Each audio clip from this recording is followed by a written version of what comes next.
بسم اللہ الرحمن الرحیم۔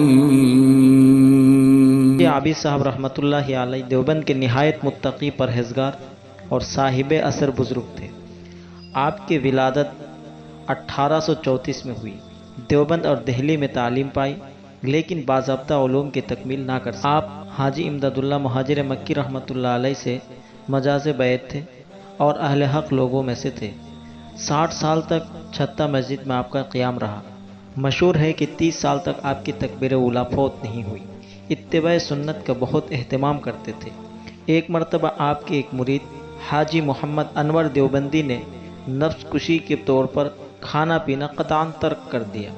آپ نے یہ تاکید ان کو لکھا کہ امر سنت کے خلاف ہے، بطریق مسنون کھانا پینا چاہیے، خواہ تھوڑی ہی کیوں نہ ہو۔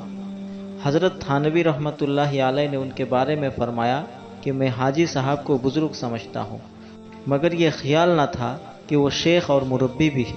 لیکن اپنے ایک باطنی اشکال کے دوران ان کے جواب شافعی سے مجھے معلوم ہوا کہ وہ کامل درجے کے شیخ اور مربی تھے۔ اب حاجی صاحب رحمۃ اللہ علیہ بانیان دارالعلوم میں سے ایک تھے اور سب سے پہلے محتمم تھے۔ 3 مرتبہ منصب اہتمام آپ کے سپرد ہوا۔ نیز شروع ہی سے آپ دارالعلوم دیوبند کے شورا کے رکن تھے۔ یہ کہنا کہ دارالعلوم دیوبند کے بانی مولانا قاسم نانوتوی نہیں بلکہ حاجی عابد صاحب تھے، اور حاجی صاحب کے عقائد علماء دیوبند کے عقائد سے مختلف ہونے کی وجہ سے ان کے بجائے مولانا نانوتوی رحمۃ اللہ علیہ کو بانی مشہور کر دیا گیا، صحیح نہیں، بلکہ دارالعلوم دیوبند کے بانیوں میں دونوں حضرات تھے۔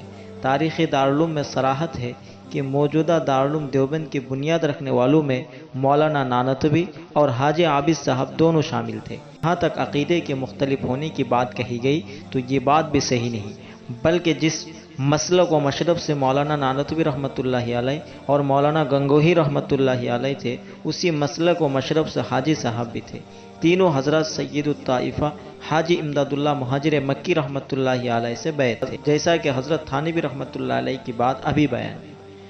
جس کتاب میں آپ نے یہ بات پڑھی ہے اور اس کے مؤلف سے دریافت کرنا چاہیے کہ ان کے پاس کیا دلیل ہے۔ جو لوگ یہ کہتے ہیں کہ دارالعلوم دیوبند کے حقیقی بانی حاجی عابد صاحب ہے اور دارالعلوم دیوبند کے بانی مولانا قاسم نانوتوی نہیں، اور بعض لوگ یہ کہتے ہیں مولانا نانوتوی رحمۃ اللہ علیہ حقیقی بانی ہے، حاجی عابد صاحب نہیں، یہ دونوں باتیں غلط ہیں، بلکہ یہ دونوں حضرات ہی دارالعلوم دیوبند کے بانیوں میں شامل ہیں۔